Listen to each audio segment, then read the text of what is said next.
বেশ কয়েকদিন যাবত বলতেছে ওর ফ্রেন্ডের সাথে ঘুরতে যাবে। আমি যাইনি, বাপ্পি ওদেরকে নিয়ে গেছে। ওরা ঘুরলো, ছবি তুললো, ভিডিও করলো। সারাদিন ঘোরার পর আসলো। আসার পর আমি ওকে জিজ্ঞেস করলাম তোমরা কি খাইছো? বলে আম্মু আমি তো কিছুই খাই নাই, আমাকে ছাড়া আমার খাইতে ইচ্ছে করে না।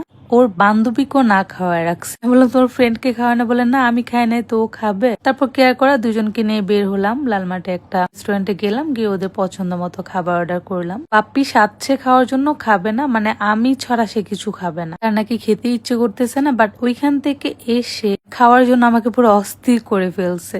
এই হচ্ছে আমাদের মামের ভালোবাসার একটু নমুনা। দিশাকে এখন আমি একটু একটু স্পেস দেওয়ার চেষ্টা করি, তখন ওর ফ্রেন্ডদের সাথে ঘুরতে যেতে চাই যে হ্যাঁ তুমি তোমার মতে যাও। তাতে অবশ্যই বাপ্পি যাই, কজ আমি যাই না এখন মাঝে মধ্যে, যে না ওর মতো একটু বান্ধবীদের সাথে আড্ডা দিই, কারণ বড় হচ্ছে তো, তাই না।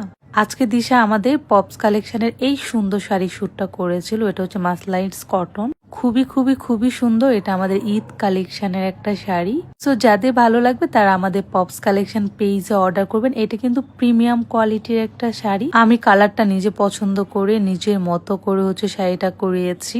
সো যাদের ভালো লাগবে এই শাড়িটা অর্ডার করে ফেলবেন আমাদের পপস কালেকশন পেজে। দিশাকে মাশাআল্লাহ অনেক বেশি সুন্দর লাগছে। আর যারা আপনারা আমাদের পপস কালেকশন শোরুমে আসতে চান সেখান থেকেও সে নিতে পারেন। আমাদের শোরুম হচ্ছে Dhanmondi 32 number, metro shopping complex, level 2 তে। So thank you.